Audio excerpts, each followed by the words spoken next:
Now there you saw I incorporated 1-note and 2-note groupings of triplets.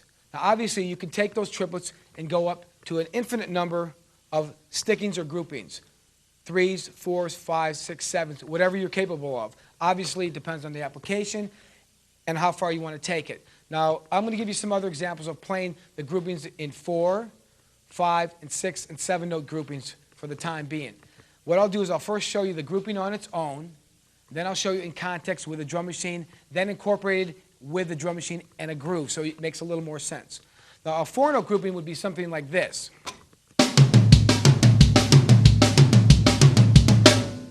Now as you know, a triplet is 3 notes. If I play 4 notes, we have 3 notes of the triplet and 1 left over.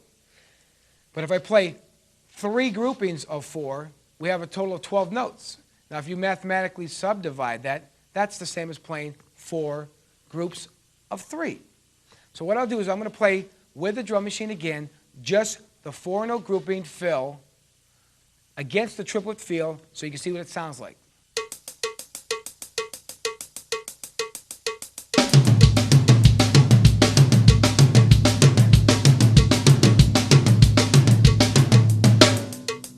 There was just between 4 sound sources. Obviously, you can mix it up in regards to how you want to place your sticks around the drum kit. For example,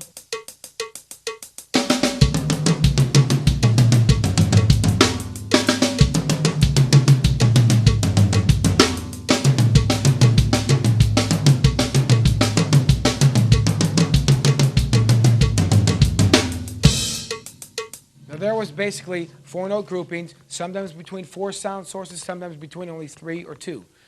Now, if I incorporate it with the groove, it'll make a little more sense.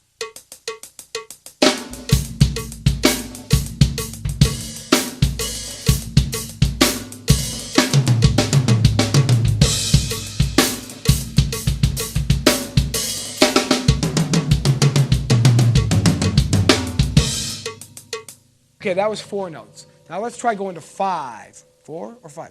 5. Now with 5, it starts getting a little tricky because 5 is an odd number, especially when you're talking about triplets. Now triplets, 3 is an odd number as well. 5 gets a little more twisted, but it's not really as hard as it may seem at first. There again, using a drum machine is a great source because you have something that you can lock it into.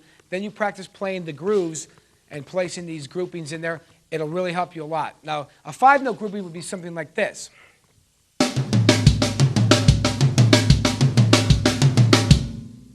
Now, obviously on its own, it sounds kind of foreign. Now let's hear it with a triplet feel.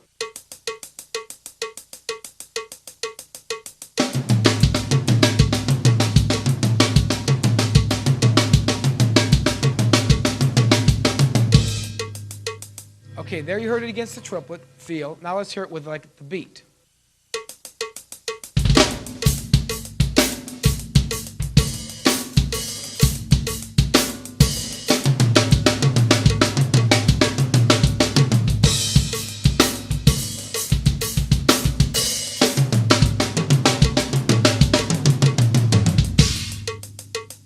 Now obviously, I'm going to take it up to 6, which would be something like this.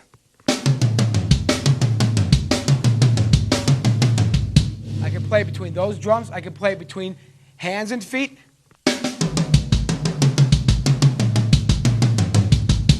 2 bass drums or this kind of stroke.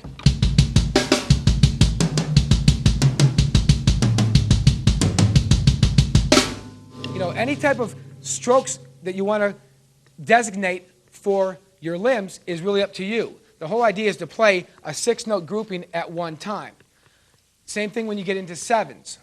A 7 gets a little tricky. It would be something like this. Now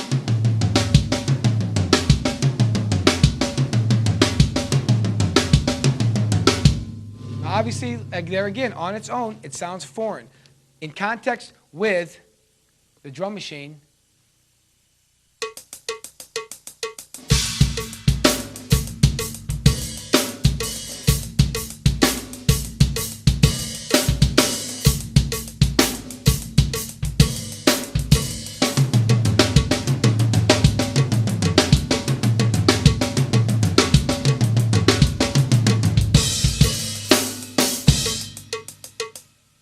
Now, obviously, 7 sounds kind of weird, but you can probably find a place to use it once you feel comfortable with it and the flow of that triplet feel remains constant throughout it. Now, the best way to do it is obviously if you have a metronome or a drum machine, you can start by playing any combinations of groupings on their own individually, whether it's 1, 2, 3, 4, 5, 6 note stickings, and then start incorporating combinations of all of them together. Now, I'll try that, just playing the different groupings by themselves, then I'll go into a groove and play some of the fills, mixing them up.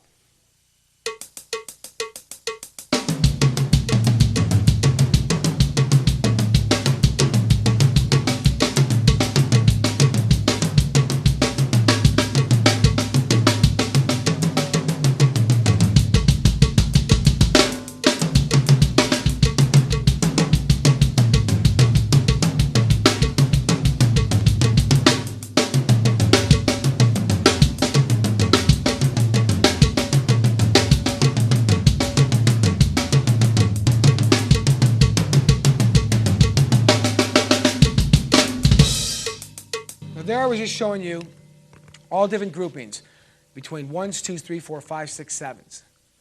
Now, if I want to incorporate it as a beat, then it gets a little twisted.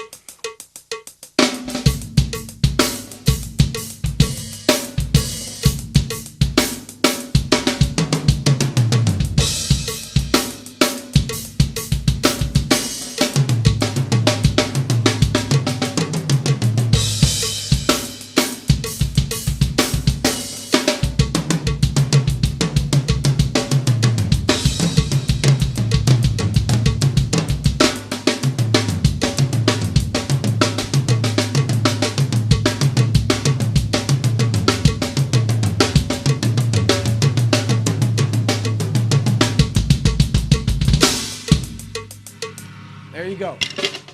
Now that's my take on triplets. Obviously you can take it in your own direction. That's the whole idea of this.